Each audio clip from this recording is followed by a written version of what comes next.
মুখ্যমন্ত্ৰী ডাঙৰীয়াইটো ইতিমধ্যে বানাক্ৰান্ত ৰাইজৰ কাৰণে পৰ্যাপ্ত পৰিমাণৰ সাহায্য যি ব্যৱস্থা জিলা আয়ুক্তসমূহৰ থ্ৰুদি তেওঁ বিতৰণৰ ব্যৱস্থা কৰিছে। মই যোৱাকালি বিহপুৰীয়ালৈ গৈছিলোঁ।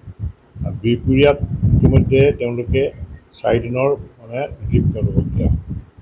মই কালি যাওঁতে মানুহখিনি আপত্তি কৰা যে তেওঁলোকক আৰু ৰিলিফ লাগে। মই লগে লগে জিলা আয়ুক্ত ডাঙৰীয়ানীক মই টেলিফোন কৰিলোঁ আৰু জিলা আয়ুক্ত ডাঙৰীয়ানীয়ে লগে লগে তেওঁলোকে কৈছে আমি ছাৰ্ভে কৰি আছোঁ, ছাৰ্ভে কৰি আজিৰ ভিতৰত আমি খাদ্য সামগ্ৰীবিলাক আমি ৰিলিজ কৰিম। অকল খাদ্য সামগ্ৰী নহয়, পশুৰ যিবিলাক কেটেল ফিল্ড আছে, কেটেল ফিল্ডবিলাককো জিলা আয়ুক্তসমূহে বা চাৰ্কলৰ যোগেদি বিতৰণৰ ব্যৱস্থা হৈছে। এতিয়া বানপানীটো কমিছে, কিন্তু কালি ব্ৰহ্মপুত্ৰ আকৌ বাঢ়িছে কিছু অঞ্চলত। গতিকে এতিয়া খহনীয়া আৰম্ভ হৈছে।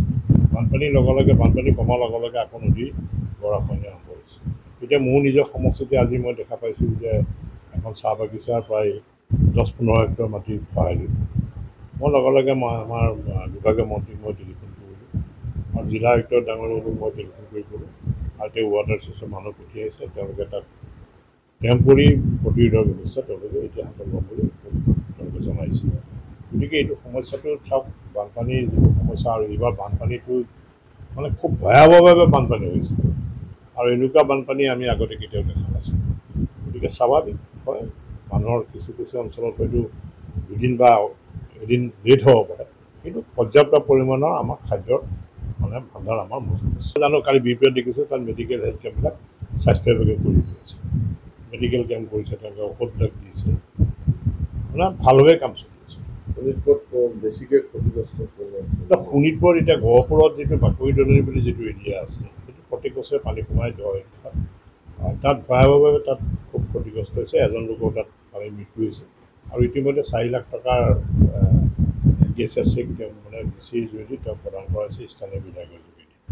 আৰু ঠিক তেনেকৈ আমাৰ নগাঁও সমষ্টিটো হৈছে, ঠিক তেনেকৈ বৰচলা আৰু তেজপুৰ সমষ্টিটোৰ আশে পাশে বা ঢেকিয়াজুলি সমষ্টিটো কিছু অঞ্চল বানপানী ক্ষতিগ্ৰস্ত হৈছে। মুঠতে আপোনাৰ গহপুৰত অলপ বেছি ক্ষতি হৈছে।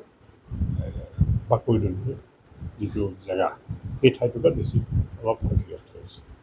যিকোনো খবৰৰ বাবে যোগাযোগ কৰক আমাৰ এই নম্বৰত 7099017330 আৰু 7099017110।